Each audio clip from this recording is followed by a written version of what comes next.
آج 27 دسمبر ہے. ابھی نیازی صاحب نے جو بات کی واقعی اس چیز سے خوف آتا ہے.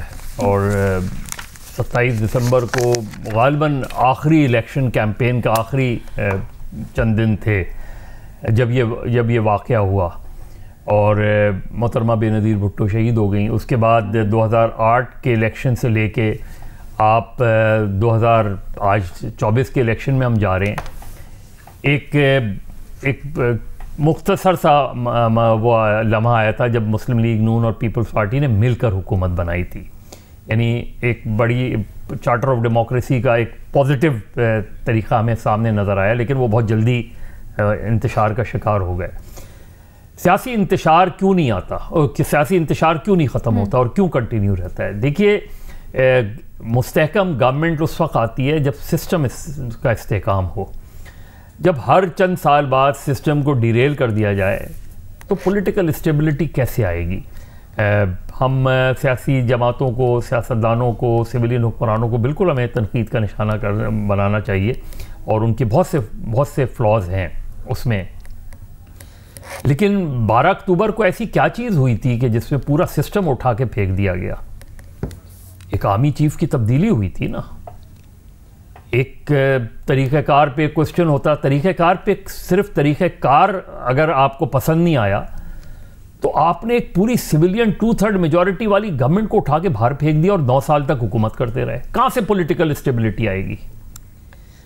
پھر آپ اٹھا کے دیکھ لیں, آپ 2008 سے 2013 کا پیریڈ اٹھا کے دیکھ لیں. آپ نے ایک خط نہ لکھنے پر ایک پرائم منسٹر کو ڈسکوالیفائی کر دیا.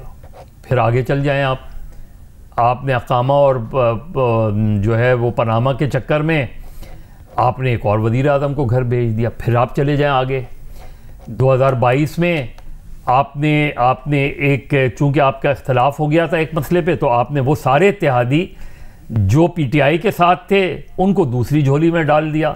تو گورنمنٹ, تو پولیٹیکل اسٹیبلٹی کیسے آئے گی؟ انتشار ہی رہے گا نا.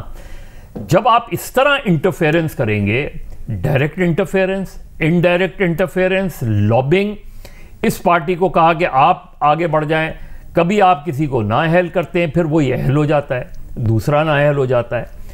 تو کیسے پولیٹیکل اسٹیبلٹی آئے گی؟ آج آپ 27 دسمبر میں ہیں, 8 فروری کو الیکشن ہے. آج بھی آپ چلے جائیں کسی محفل میں, ایک سوال ہوتا ہے, کیا الیکشن ہو رہے ہیں؟ یہ ریفلیکٹ کرتا ہے کہ ہم 2023 سے 2024 میں ایک غیر یقینی صورتحال میں داخل ہو رہے ہیں. ہمیں نہیں یقین. آج بھی ابھی نیازی صاحب کی بات سن لیں آپ, نہیں یقین نا کہ یار الیکشن, پتہ نہیں الیکشن ہو بھی جائیں گے نہیں ہو جائیں گے. تمام تر بظاہر کچھ نہیں لگتا کہ الیکشن ملتوی ہوں گے, کوئی ایسی چیز نظر نہیں آ رہی. لیکن ایک وسوسہ ہے, ایک ابہام ہے, یار پتہ نہیں کوئی ایک حادثہ ہو جائے, شاید الیکشن ملتوی ہو جائے. ابھی آپ نے ورلڈ بینک کی رپورٹ, ورلڈ بینک ہوتا کون ہے یہ کہنے والا کہ اگر آپ یہ کہہ رہے ہیں کہ پولیٹیکل سسٹم کے آنے سے, پولیٹیکل پارٹیز کے آنے سے, تو پھر آپ جب ڈیموکریسی ڈیریل ہوتی ہے تو پھر آپ ڈیموکریسی کے حق میں کیوں ووٹ؟ تو ایک پولیٹیکل کیوس ہے. اور for the last many years ایک پولیٹیکل کیوس میں ہم رہ رہے ہیں جس میں میسیجنگ کیا ہوتی ہے دنیا میں. یار پاکستان میں کس سے بات کی جائے؟ یہ دنیا میں واحد میسیجنگ ہے کہ پاکستان میں کس سے بات کی جائے. سویلین گورنمنٹ کو دنیا کی کوئی طاقت پاکستان میں طاقتور سمجھتی ہی نہیں ہے. کوئی پولیٹیکل گورنمنٹ بنا لیں آپ, اس کے پاس 2/3 میجورٹی آ جائے, ابھی نواز شریف صاحب 2/3 میجورٹی لے کر آ جائیں, نہیں چل سکتے. کہیں آپ کوئی ایک فیصلہ prime minister as a chief executive کر لے, جو کچھ لوگوں کو ناپسند ہو اس کو اٹھا کے گھر پھینک دیا جائے گا. کم واٹ میں اس میں جہاں تک ابھی جس طرح آپ نے کہا, ابھی بلاول بھٹو نے, میرا خیال ہے یہ پروگرام انہوں نے اناؤنس کیا, آئی تھنک منشور نہیں ہے یہ. اچھا, لیکن ساری پروونشل, ہاں وہ کریں گے, لیکن ساری پروونشل اس وقت پچھلے کم سے کم 18ویں ترمیم کے بعد ہمیں ایز این اینالسٹ سب سے زیادہ کوسچن پروونشل گورنمنٹ سے کرنے چاہیے, کیونکہ ان کے پاس انفارمیشن منسٹری ان کے پاس ہے, ایجوکیشن منسٹری ان کے انڈر ہے, لیبر منسٹری ان کے انڈر ہے, یہ زیادہ تر منسٹریز تو ان کے انڈر ہیں. تو آپ نے پہلے تو یہ بتائیں, یہ ساری پروونشل گورنمنٹس, کہ آپ نے 15 سال کی آپ کی پرفارمنس کیا ہے رہی ہے.